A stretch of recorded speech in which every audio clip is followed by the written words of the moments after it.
he knows? He's just a freak. Just doesn't make sense. In the high-stakes world of professional poker, where millions can change hands in a single deal, the line between skill and deception is razor thin. When that line is crossed, the consequences can be catastrophic. These are the shocking cases where poker players get caught cheating. But it's not just any room.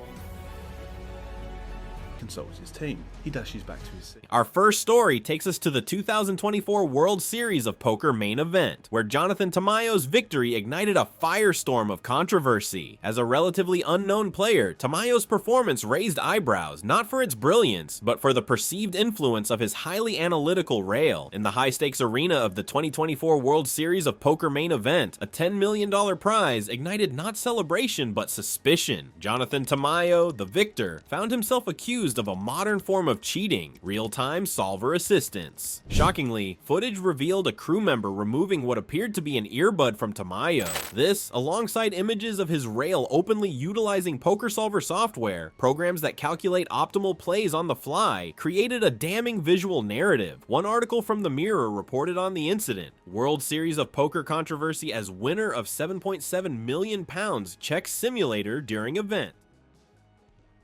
Of poker solvers at any point in time at the table or in the tournament area. The presence of these experts, coupled with the alleged use of solver software and an earbud, sparked a fierce debate. Was this legitimate rail support or unethical assistance? The WSOP acknowledged the storm, but the community fractured. Renowned players like Daniel Negreanu vehemently opposed the use of real-time solver data, while others defended the long-standing tradition of rail support. Tamayo, in his defense, cited skill, but the incident's impact was undeniable. It fundamentally altered the conversation around technology's role in poker. The heart of the issue? The WSOP's rulebook. Tamayo pointed to the loophole, the rulebook's silence on laptops and solver software. Was he a master strategist or a master exploiter? The WSOP, by omission, had potentially created a scenario where the line between skill and technological advantage was fatally blurred. In the age of solvers, were the rules of poker themselves being cheated? Next, we delve into the 2023 World Series of Poker, where Martin Cabral's presence sparked outrage. More than just a controversial personality, Cabral faced serious allegations of cheating, creating a tense atmosphere at the table.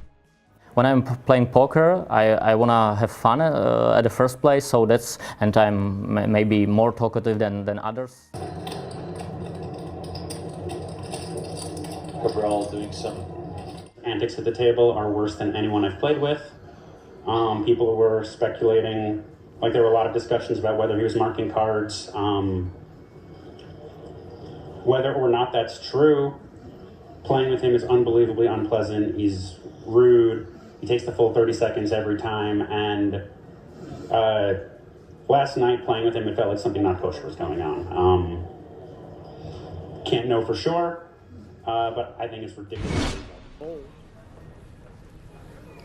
The primary accusation was card marking. High-profile players like Andrew Roble and Dan Smith openly expressed suspicions, citing unusual card handling seen in video footage, standing over to see his opponent's cards. This fueled speculation of manipulation for an unfair advantage. Adding to the controversy was Cabral's disruptive table behavior, slow play, tanking, and perceived attempts to tilt opponents. Even if not strictly cheating, these actions were deemed unethical. The poker community demanded scrutiny. The WSOP acknowledged the allegations, but the difficulty of proving card marking became a key point. This incident ignited a debate about the boundaries of fair play and the line between cheating and bad etiquette. Now, we examine one of the most infamous cheating scandals in poker history, Mike Postal. The matter here are that a guy named Mike Postal was playing poker at a casino in Northern California called Stone's, and he was winning. His seemingly impossible win rate during live-streamed games at Stone's Gambling Hall sent shockwaves through the poker world. Postal's superhuman ability to make optimal plays, even in improbable situations, raised red flags. If you don't know Mike Postal, he's accused of cheating by a former employee of Stone's Live, and he's accused of having access to the real-time hole cards, whether it's through his phone, through a vibration machine. And stuff. Suspicions arose that he was receiving real-time hole card information, like while these other players are making decisions. Frequent glances at his lap where his phone rested fueled this theory. Postle is just like a freak. He's just a freak of nature, It's like man. he knows. He's just a freak. Veronica Brill, the commentator at the game, played a crucial role in exposing these concerns, sparking a community-wide investigation. A civil lawsuit followed, though it was ultimately dismissed. Postal maintained his innocence, but the scandal highlighted the vulnerabilities of live-streamed poker and the challenges of proving sophisticated cheating. We now turn to the online poker platform Ultimate Bet, where Russ Hamilton's actions sparked a wave of distrust. More than just a former champion, Hamilton engineered a systemic cheat, creating a rigged environment that shattered the integrity of the game. In 2004, Ultimate Bet, the online poker platform, implemented a feature that would later become infamous as God Mode. This wasn't a standard software update, it was a backdoor, a deliberate programming choice that allowed certain administrator accounts to see the hole cards of all players in real time. Questions for you, Mr. Hamilton. Are you in any way associated with the UltimateBet.net super user cheating scandal? This functionality, intended for security and fraud detection, was instead weaponized by Russ Hamilton, a consultant for Ultimate Bet and a former World Series of Poker champion, and others to gain an unfair advantage over their opponents' hands. This wasn't a subtle edge, it was absolute control, turning online poker into a rigged game. Suspicion then arose from impossibly high win rates, patterns that defied probability. Players, sensing foul play, launched investigations, exposing the site's dark secret. The Kanawaki Gaming Commission confirmed the worst: systemic cheating. Hamilton, the former WSOP champion, was identified as the architect of this scheme. This was calculated theft. Hamilton and his accomplices exploited a software vulnerability, turning online poker into a rigged game. The fallout was catastrophic. Trust in online platforms shattered, forcing Ultimate Bet to refund millions. The released recordings of Hamilton's callousness added insult to injury, revealing a complete disregard for fair play. Your community, don't you feel that you owe an answer to the fans and fellow players out there? This scandal serves as a chilling reminder. In the digital age, vigilance is paramount, and even champions can become the ultimate cheaters.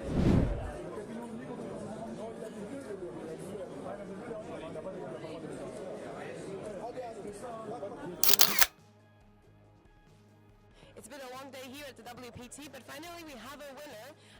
Next up, we have the Ali Takintam cheating scandal, a shocking fall from grace. This wasn't just any player, this was a Barcelona WPT winner, a figure of apparent success, who then turned the very cameras, meant to capture the game, into tools of deception. This scandal involved a sophisticated scheme that went beyond typical table cheating. It highlighted the potential for collusion and the exploitation of media coverage in live poker tournaments. Kintam Gach was accused of collaborating with a cameraman during live poker tournaments. The cameraman, positioned to capture close-up shots of players' hole cards, would allegedly relay this information to Takintam Gach. This real-time information gave Takintam Gach a significant advantage, as he knew his opponent's cards.